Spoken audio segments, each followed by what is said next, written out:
This podcast is made possible by the generosity of listeners like you. Kindly consider a contribution through Patreon or PayPal. Links are in the details box. Patreon is a monthly subscription that you can cancel anytime, and PayPal is a one-time donation. Any amount is appreciated. And follow us on social media. We're on Facebook, Instagram, and Twitter, the handle, the Beirut Banyan. And you can find us on our YouTube channel with the same name, and you can start watching the episodes as they're released. Thank you for listening, and thank you for watching. I'm Ronnie Shatah, and this is the Beirut Banyan.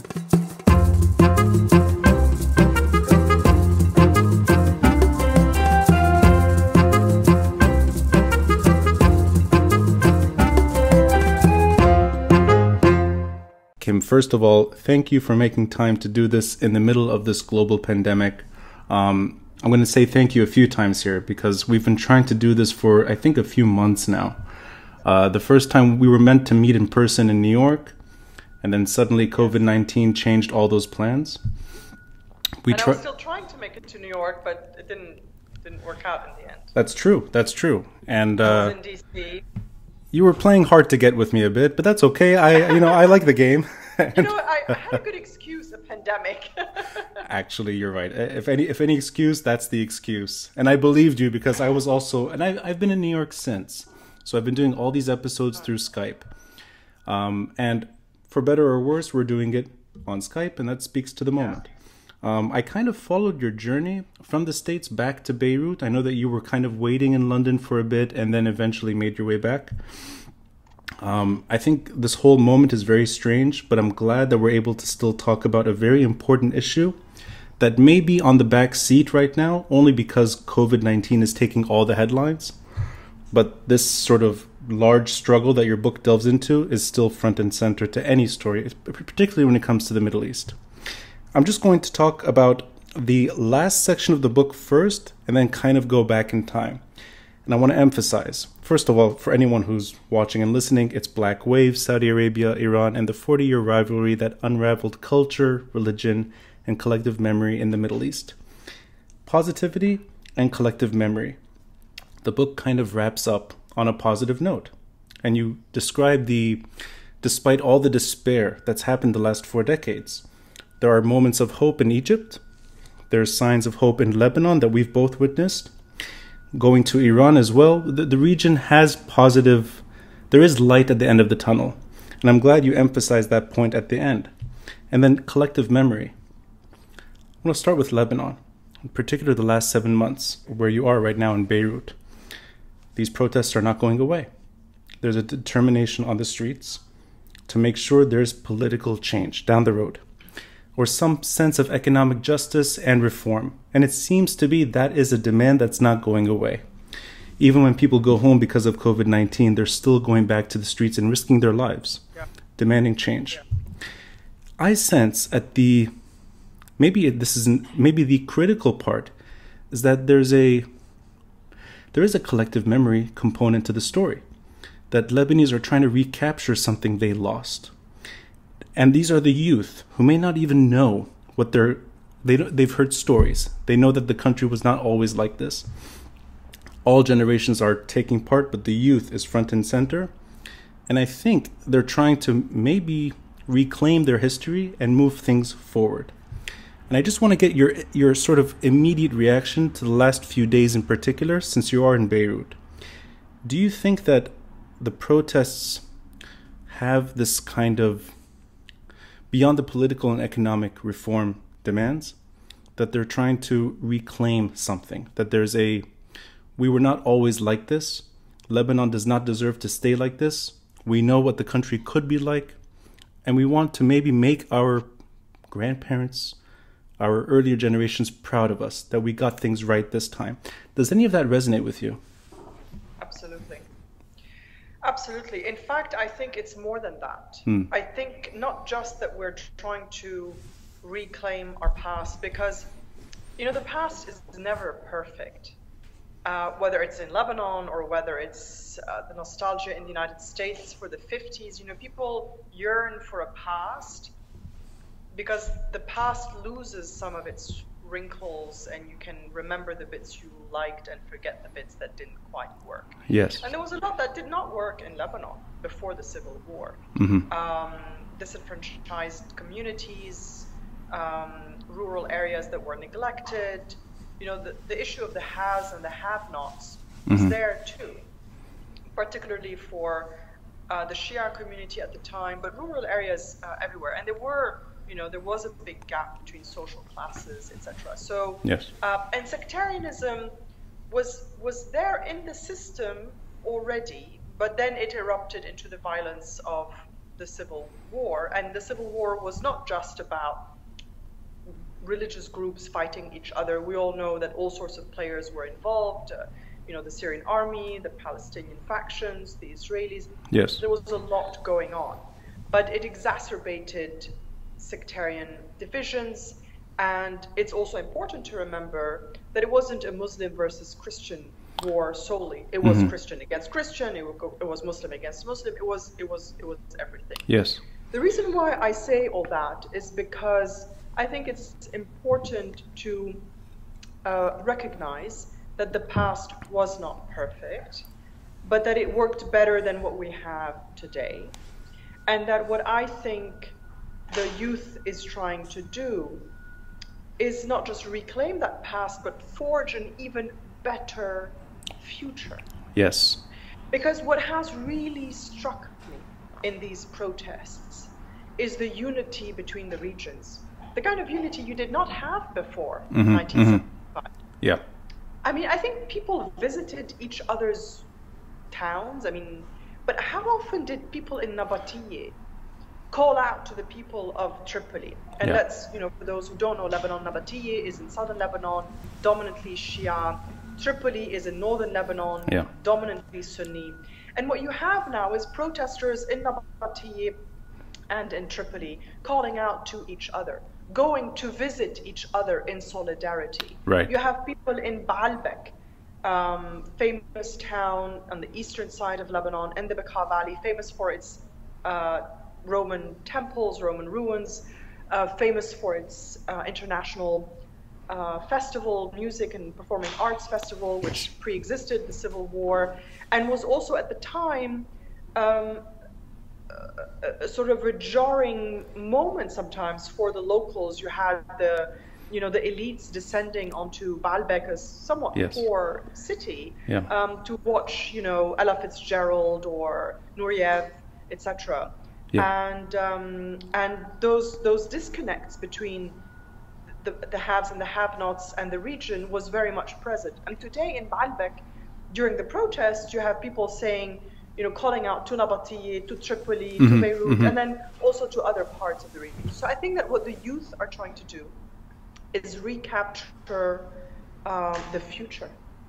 Yeah. They want to forge a different path forward that is not determined by their parents' mistakes, whether it's the remnants of the Civil War, the sectarianism that was entrenched in the system, or the corruption that succeeded the Civil War and became the reason why we are where we are today.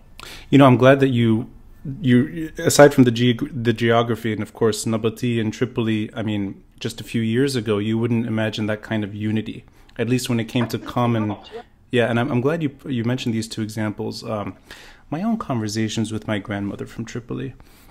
I mean, to her, Nabatieh could be somewhere so distant, and she's never been. Even then, right, when she was growing up. Sure, and that's the mandate, that's early independence, and aside from it probably taking a long time to get there, there was not really much curiosity to sort of explore the South, or at least something beyond the comfort zone. Maybe Beirut was the limit.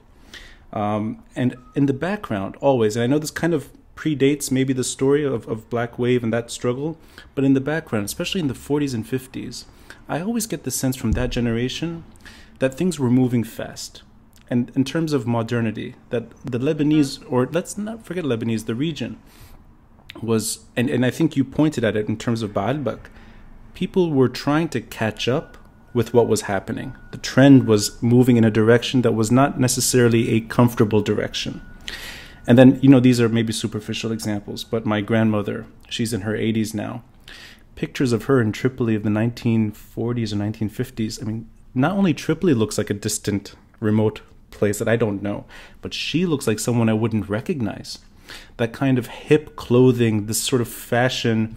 I know people talk about miniskirts all the time, but it's important to note that this is the 1940s, 1950s. This is not, this is not now. This is a long time ago for Lebanon, and it's very visible that Tripoli and maybe the way people were trying to identify themselves, there was a rapid there was a trend that wasn't necessarily resonating with everyone. And modernization, if I may just sort of interject, modernization did happen very rapidly, and in some cases it was westernization that people couldn't really adapt to quickly enough, and it was sort of seen as the best model, and so let's do this. And that's what the Shah was doing in Iran, and that's what the Al Sauds were doing in Saudi Arabia, and that causes clashes in identity. Right. And you know what? I mean, it's a good moment to actually acknowledge that this episode will come out on May 7th. May 7th, the last 12 years, has been sort of identified with a geopolitical struggle within Beirut.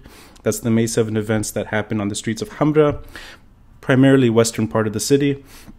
But in 2008, and I mean, that is part of the story here. What I like about your book is that I read it and I listened to the audio version as well. Kim, I think you should have done the whole thing, because just the intro and the conclusion is not enough. You should have... Logistically, it was hard to do. No, of course. But I did listen to the conclusion and introduction several times just to catch your voice on it. It's almost... And the acknowledgements. And sorry, yes, the acknowledgements. Absolutely. That's true. That's true. It's nice to hear voices that I'm familiar with now, and many of them I've actually interviewed for the podcast as well. So it's kind of it was fun.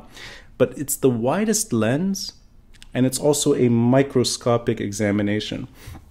And both are needed. You're able to take the reader completely out and sort of see the last 4 decades in the most general way possible. And then there are particular stories that, I mean... I was fascinated to learn, but in particular in the Lebanese context, only because that resonates with me more. Lebanon has seen all of the above. It has seen modernity, it has seen violence, it has seen economic prosperity, it has seen rapid economic decline today, and it is seeing now a protest movement that is trying to change the social order and the social fabric, maybe to a point, a social contract. Are all of these events tied in to the wider struggle between Saudi Arabia and Iran? Or is this a moment where Lebanon is trying to maybe dislodge itself from that geopolitical quagmire and only look at things from within? And I guess I'm asking you in the background, is this a domestic issue that only impacts Lebanese in Lebanon? Or is this still part of a geopolitical consideration that the Saudi Arabia-Iran tussle is there in the background and it still matters? Let me start from the end and go back to the beginning of your question. I think that we are still part of the tussle to some extent, but Iran has the upper hand. And I think the Saudis have somewhat, given up on playing a role in this arena. They don't have allies they can utilize anymore. Their checkbook diplomacy did not pay dividends the way that they hoped it would. They're not very strategic. They're not very they don't do diplomacy very well, I think. Or they haven't in the last few decades in Lebanon.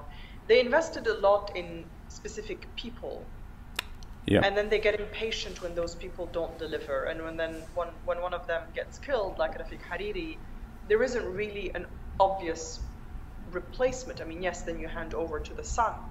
But if the son doesn't deliver, then you're left with not much capacity. Right? They don't build alliances and networks and state-to-state relations in an organization to organization and ministry to ministry. They're not systematic in the way they do this. So at the end of the day, they find themselves outmaneuvered by a country that is under sanctions, that has a much smaller budget, a bigger army, but can't deploy it in the region. So it deploys its proxy militias and its paramilitary, revolutionary guards and its Quds force, etc. And they're very good at that, the Iranians. They're very, very good at centralizing decision-making and fanning out and using their proxies in the region. And they are very good at building loyalty through patronage, fear, and cash. Yeah. And, and weaponry, obviously. Yes. The fear factor is there as well. I mean, they pay and they provide, but there's also fear involved. And that buys you some of the forced loyalty. But at the moment, it looks to me as though Iran has the upper hand here. And I'm not quite sure I see how the Saudis can recuperate that, if they even want to, because they sort of felt that it was, a sunken cost and they should just give it up. Right. I want to go back to to address the second point of your question.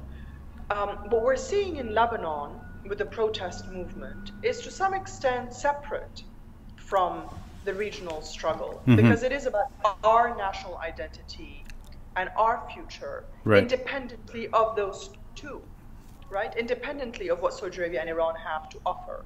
Except that because of Iran's entrenched role in Lebanon through a group like Hezbollah, it ends up being a lot about Iran's role in Lebanon de facto.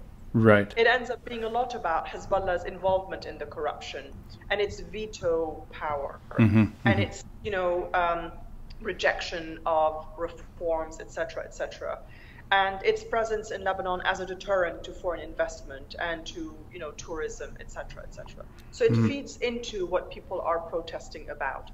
But it did not start out as a protest movement against Hezbollah or against Iran. Right. It is part of the subtext. Right. But I want to address something you said. I want to address the issue of modernity, because I want our listeners, your listeners and viewers to understand that 1979 was not necessarily, or should not be only put in the context of a rejection of modernity, because I don't want people to come away thinking that this region is not compatible with modernity. Of course. I think we have to be very careful. Neither is Islam, and that is one of the big misconceptions. I think it's more about forced modernization following a specific model too rapidly, to sort of try to impose a template where you will have Western music, you will wear miniskirts, and you will study French history. When people think, well, actually I'm quite happy with my modest hijab and I can still learn about French history, but actually I would also like to read about Ibn Battuta or whatever. Right? So I think we need to be careful to frame this properly. I think that yes, for there's a whole episode that could be done about the drivers of the Iranian revolution, and some of it was a rejection of the Shah's white revolution, this forced rapid modernization, capitalism, etc., the Western model. And then came Khomeini, who took that and turned a revolution against a despot, a king, and a revolution against Western imperialism. Driven mostly by leftists, modernists, nationalists, and turned it into an Islamic revolution. And the ripple effect went beyond Iran. And that's why we saw this trend over 40 years that pushed back against some of the opening up and the progressive lifestyle that was starting to become part of the region. And it rippled out of Iran, and then the reaction in Saudi Arabia, etc., all the way to Pakistan and Egypt and so on. But my mother grew up in the Netherlands. She's Dutch, and she grew up in what was in the 50s and 60s, or in the 50s still, a very conservative, somewhat puritanical society. Right? We have to remember that today's Netherlands was not the Netherlands of the 50s. There was a progression there. Yes. But it happened on a different timeline. Yeah. And there were things that are acceptable in the Netherlands today that were not acceptable, that were frowned upon. And to some extent, when my mother came to Lebanon in the 60s, she found a country that was much freer, and there were parties, and there was going out, and she loved it, and that's why she stayed. And it's this terrible turn that we took in 1979 with the start of the rivalry between Iran and Saudi Arabia that brought us to where we are today. I like these references. Even, now you're reminding me, my grandmother, in the same conversation, I think, she said she was sort of condescending towards Cyprus. That Cyprus was so, in her mind, backwater. Absolutely, those island villagers, they don't know what Cyprus is in the EU today. Cyprus is not that kind of, but in her mind, not too long ago, Lebanon was the quote advanced sort of version of a Mediterranean lifestyle that could sort of find its way. And that's not that long ago. And I like that the book it reminds I think the reader that this is recent history. It's very recent. Absolutely, yeah. I don't know enough about Musa Sadr. I've read The Vanished Imam. Musa Sadr being the imam who was Iranian with Lebanese ancestry, came to Lebanon in the 60s and helped found the movement for the disenfranchised, which became Amal, and then he tragically disappeared in Libya. In Libya, and I've only read one book on him. It's The Vanished Imam by Fuad Ajami, and I actually like that you referenced the Dream Palace in the book. You mentioned Khalil Hawi's story, the suicide on the balcony in 1982. Greek Orthodox poet, Yes, and there's a lot of, to me, these are figures that were trying to navigate that shift. That especially Musa Sadr is sort of a figure that is trying to bridge that what would later be a gap between the decades before him and the decades after. That there were sincere attempts, and you're right to point out, of course, that it's not that modernity is impossible for the region, not that at all. But it is worth noting that the powers that would emerge from the protests, especially in 1979 onwards, their first target were the progressives and the liberals and the kind of the voices that I think by the end of the book you sort of resonate with, the poets, the artists, those that were sort of trying to find free expression in a time of otherwise authoritarianism. And I like that. I like that there's a struggle in there that is now kind of coming back. Absolutely. In a way. Well, it's because, Ronnie, back then, the struggle became very quickly connected to political Islam and fundamentalism. And that's why 1979 is such a turning point. Because that, although 1967 with the 6-Day War and the Arab losses there marked the beginning of the end of Arab nationalism and the rise of Islam as a political force, 1979 I think really solidified that. Yes. With the rise with the victory of Khomeini in Iran and the rise of Islam to power, bringing down one of the most powerful men in the region, America's ally, largest army in the region, etc. Yes. So it solidifies the power of political Islam, and there is something we have to be clear about the fact that Khomeini's vision for Iran was was retrograde, and so of course the first victims are the same people who helped bring him to power. Right. They are the leftists, the modernists, the poets, the thinkers, the intellectuals. The opponents of the Shah, in other words, the opponents of the Shah, who allied themselves with the Islamists, right, and thought that they could outmaneuver the Islamists, and found out that they were actually outmaneuvered by them, and found out that the Islamists were ruthless in their path to power. Yes. Right, and so that wave washes over Iran very quickly, and then the rest of the region, and the rivalry, as the rivalry starts between Iran and Saudi Arabia, and the Saudis feel like they have to be holier than thou and start exporting, you know, their understanding of Islam and posing as, you know, with even more money and more means as the benefactor of the Muslim masses, you know, it becomes a religious competition. It becomes a competition about who is the real leader of the Muslim world. And when you keep feeding these trends, and it becomes about religion and who is more Muslim than the other, then you start erasing the role of culture, of music, of poetry, because it's only about religion. Yes.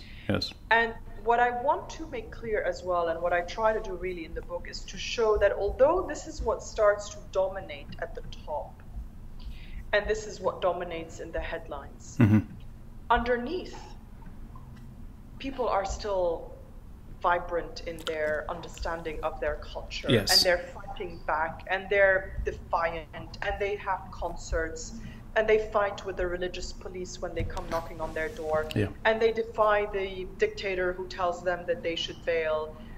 You know, the key message that I would like people to come away with from this book is a reminder of the incredible diversity and pluralism that is still very much alive, but that has found itself silenced constantly and beaten down by forces that are much more vocal and much more brutal in their willingness to stamp out free expression, right? Yes. So that's why very often they are in the end the winners, because the leftists, the intellectuals, the poets, they're not necessarily going to, they don't want to grab their gun to make themselves heard.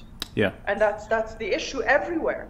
It is the loudest voices that win. And we're seeing that around the world today, including in the West. It is the people who are showing up in Michigan on the state capitol with their guns, right? Militias, American militias, who grab the headlines and who scare the others. And the forces of populism are on the rise today because they are the ones willing to silence, muzzle, oppress the others. I mean, I fully agree with what you're saying, that although their voices are often muffled, silenced, and eliminated at times, that the free expression in its purest form, it's still there, and I think it's something that you cannot eliminate permanently. It'll come back, and I wanted to get at maybe the common thread that ties at least recent protests that we've been seeing. Even though Saudi Arabia, as you said, has taken a step back and maybe sort of gave up to a degree, in particular in Lebanon. But if we look at Iraq, and if we look at Iran too, the last 6-7 months, the protests that erupted all seem to be based on accountability and anti-corruption and good governance.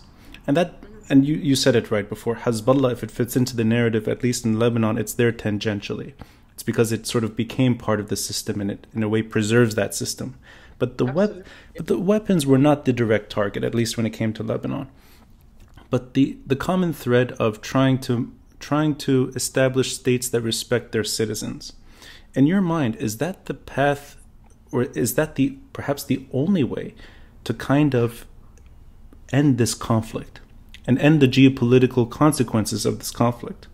Where if there is no, I think that those two are separate things. So there's no path to Well, I think that ending the conflict is going to require some big shifts in the region, and it's going to require a change from within the leadership in Iran. I'm not calling for regime change. Whatever, that's an argument to be made by others. Yeah. I don't think that that's the way forward. But until somehow the Iranian regime has a change of heart and decides it's just going to look after domestic affairs, or unless there is a change within Iran because, protesters force the hand of the regime or bring it down, etc. I don't see this rivalry ending. I don't see now, with these two current leaderships, I don't see a possible rapprochement or a détente or a reconciliation. So, should we just sit and wait until sometime maybe in the future there's a change of leadership in either country? No. The point about governance is that I think it's important to stop waiting for the geopolitical factors and the situation to change. This is what the youth are doing. They're saying, forget about, America and Iran and Israel and the Palestinians and Saudi Arabia. What about just fixing the country? And I think that is the path towards resolving some of the geopolitics. Because these countries are less of a tool, a pawn that can be used by the regional powers. I think, just the way that the Arab-Israeli conflict has been used forever by dictators in the region to explain why you can't write freely and you can't speak freely, and that's why we have such a huge budget for defense, and this sort of, no voice should rise above the voice of the battle, as goes the Arabic expression. We can't now have the Saudi-Iran geopolitical battle as a reason why we can't invest in infrastructure and schooling and governance, etc., and use that to excuse all the excesses and all the corruption. Does sovereignty play a role at all? And I'm going to focus in on Lebanon. And the sentiment that I see is the genuine desire to fix Lebanon. And let's say that the protester or these demonstration that they mobilize to a point that they actually accumulate some domestic power. And just your own sort of opinion here. Is the ultimate stumbling block this rivalry? And it manifests itself in Lebanon as Hezbollah or Hezbollah's weaponry. That is there a ultimate hurdle that we cannot overcome unless the rivalry, for the reasons you mentioned, ends? There is an ultimate hurdle, but I think it should not deter us from pursuing change and governance. And I think so the pursuit matters. The pursuit is there. Yes. You have to remain doggedly focused on that. And I think there have been some gains already by the protesters. I mean, they brought down a prime minister. Perhaps they don't like the current one. But there is a dialogue that has begun about the reforms that are needed. And then you can debate whether you like the reforms or not. Right? But at least there is something to discuss, to debate.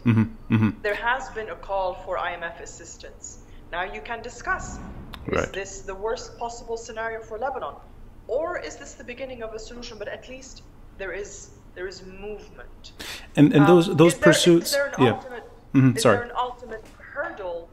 I mean, I don't want to sound naive, but the more that the state can build institutions, the less there is need for a state within a state. But it's very tangled up at the moment because, obviously, as I just said myself, Iran does have the upper hand here.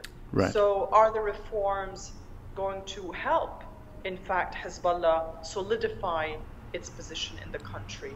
Or is the geopolitics of the region too complicated at the moment for them to really hold on? You'll have a lot of analysts who say Hezbollah is actually in a very, very tight spot because of the drop in oil prices, because of the COVID-19 pandemic, because of Iran's domestic problems. Things are not easy. So I think that it's important for protesters in Lebanon to remain focused and not give up. And it's hard. It's really hard because life has become really difficult. Absolutely. Salaries have lost 60% of their values. Restaurants are closing. Hotels are closing. People are losing their jobs left, right, and center. It is hard. but that actually also then drives further protests because people are hungry. They're enraged by what's been going on. You know, I had this conversation several times, and in the background, the economic crisis is the core, and that the more the population hurts, the more they will demand. And the old political hesitations, or whatever you want to call it, that kind of inertia, to go back to what's familiar in Lebanon, it's always there.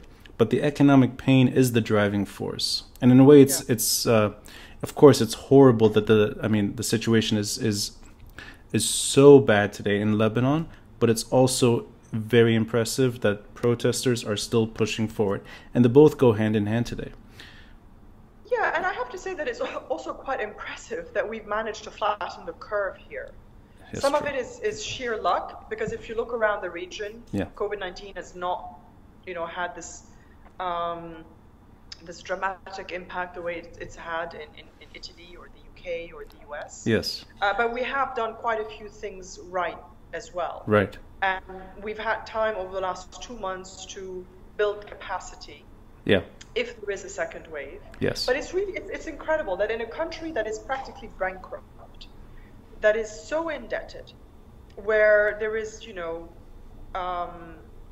such despair and such corruption hand in hand, that I can call up any pharmacy in the city and ask for gloves and masks and sanitizer to be delivered to my home in the middle of confinement. Yeah. Something I couldn't, stuff that I couldn't find in Washington, D.C. Yeah. Stuff that I found, that I had trouble finding in London. It took me 2 weeks to get a mask in New York. Yeah. I got tested I got a PCR test upon landing in Lebanon from my travels on a repatriation flight. And then 2 weeks later, I was negative. And then 2 weeks later, out of an abundance of caution, because I have an elderly mother, I was fine. I had no symptoms. I had nothing. But I thought, what if I'm asymptomatic? What if it's just developed over the last few days, but I'm asymptomatic and I want to go visit my mom? Sure. So I went to the hospital and I got a second PCR test and I paid for it. The first one was free. I paid for that one myself. And I tested negative, and then I felt more comfortable, going to visit my mom with the mask and everything, but I felt less guilty about it. Right. And I think that that's quite something, and it tells you something about the resilience of this country. And resilience is such an incredible topic to investigate. Resilience has its downsides. Whatever happens, you find the detour. You'll bounce back, but you don't fix the systematic problem. And this is but resilience is also why we can still somehow function as a country while we're bankrupt in the middle of a pandemic. Kim, that is the perfect segue. And I know I've already taken a lot of your time. I'm not going to take too much more of your time, but you couldn't have done this better for me. Resilience. We met each other, I think, under difficult circumstances. We met in January of 2014 on the Corniche. I think it was Zaytouni Bay, I think, yes, or somewhere next to St. George. And we took a stroll, Bay, yeah. and we just sort of had a friendly chat. And I think was the first. You gave me the best line ever. I'll let you say it. Do you remember it? I remember it.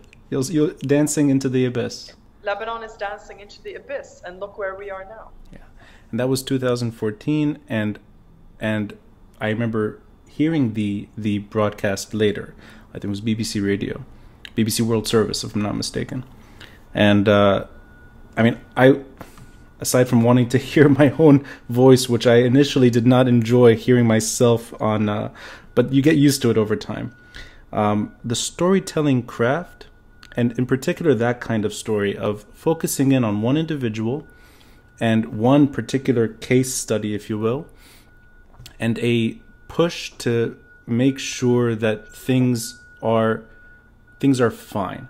And that kind of story that we shared was one of, it's okay to see people dancing next to a explosion. It's okay.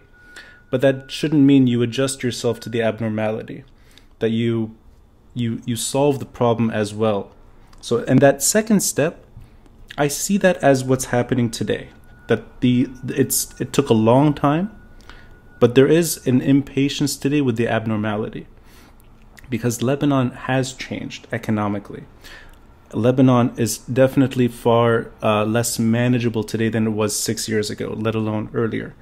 But I sense that at the core that the patience ran out, and people do not want to, quote, dance into the abyss any longer.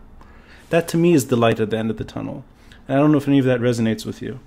Yeah, absolutely. But I have to say, I have to give credit to the young generation. You know, the millennials that we dismiss so easily. You know, they're the ones who are driving a lot of this because it's their future. Yes. And they have none. They would like to stay in Lebanon. Yeah. But they find themselves having to emigrate because there are no jobs. Now, of course, with this global situation, frankly, there are no great jobs anywhere at the moment. And travel is difficult, etc., etc. But it is the young generation of this country that is resentful of what their parents' generation has allowed to happen. Yes. Depriving them of a future. And it's, you know, the Greta Thunbergs in Europe that are calling to action on climate change because they're like, you know, you've had a great life, but we are going to have to live with the consequences of all your excesses and, you know, deforestation and rising temperatures, etc. So I think it's not just an impatience; it's a wake-up call by a young generation that sees no future in a country that they actually love. Right. And it's unfair. It's unfair. C'est l'injustice. Well, that's the takeaway quote this time. Maybe it's your turn. You know, Kim, I'm just going to, in the episode, I'm going to include two snippets of a piece that you shared in The Atlantic about Anthony Bourdain. And the reason I want to include that is because just like Black Wave, or even your earlier book, The Secretary, about Hillary Clinton and her journey and your journey as well from Beirut to the States. Within all these stories, I sense that the storytelling craft is essential. And I think that's why I enjoy reading your books and your articles and all of the above. I think it's the storytelling. Even that radio piece, and I'll link it as well. There's a... You make the complex digestible, and it's rewarding. And I mean... That's so wonderful to hear. And you know what? I owe it to the BBC as well. I don't know... This may have been 2012. John Irving, who he was one of the hostages in Lebanon in the 1980s. Oh, sorry, not John Irving. My mistake. John McCarthy. Right. Yeah, like the names are John McCarthy. And I mean, I only knew his name from maybe from just reading about these hostages in Lebanon. I was on BBC Radio 4, and there was a man interviewing me on the tour with a microphone and just sort of asking me questions about Beirut. It was him. He's sharing his own life story, his own pain in Beirut, and reliving it on the tour that I give, the Walk Beirut tour. That's the kind of storytelling that fascinates me. So I owe it to you as well for my own personal curiosity and storytelling in general. And I've taken too much of your time, Kim. No, I've loved this conversation. But the next time we see... It's getting a little bit dark around me, and as I mentioned, I don't have great lighting. I'm not fully set up yet, and I don't know if people can hear my dog in the background eating her bone, which I used as a bribe to keep her quiet. I did pick up something that was happening in the background. I didn't want to ask, though. I'll only say two more things. First, I love that you thought it was May 7 while it's May 6. That's coronavirus. All the dates are confused now. I actually had to double take. I'm like, oh my God, it's May... Wait a minute. No, it's May 6. So we're both going... the episode will air on May 7th now. So you figured it out for me. I'm like, oh, whew, she solved the problem. The second thing is, anyone listening, anyone watching, I think people turn to you for expertise on the Middle East, on Lebanon, on politics, on diplomacy. That's second level. Your top tier advice is sushi, because I've never sat down with someone while eating sushi with that meticulous care to the menu and every item in its place, and you were so certain of what you were ordering, and just 30 seconds you're done, and you give me the menu like, okay, your turn. I'm like, oh, I don't know how to keep up. So that's the expertise. Sushi's not even my favorite thing to eat, actually. Even better. I think that I have my favorites on every menu. So in every restaurant, I know, like, okay, I go to the same place for the same thing.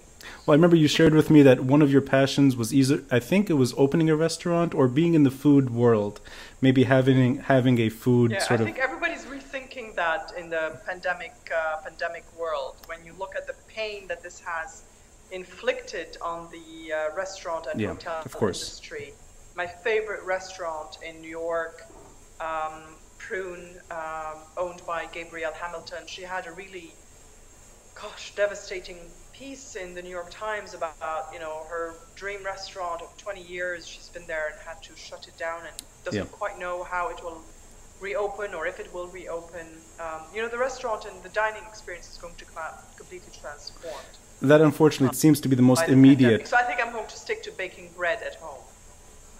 Well, and having friends over for dinner. So whenever you're in Beirut, just let me know. In the meantime, I'll enjoy these things on Instagram because that's where I see them. Your attempt at sourdough bread, I think, recently, sort of Irish soda bread. Soda bread. See, this is where I don't know what I'm talking about. All things food, I'll leave to you. Kim, thank you so much for your time. It's been great, Ronnie. Thanks for having me.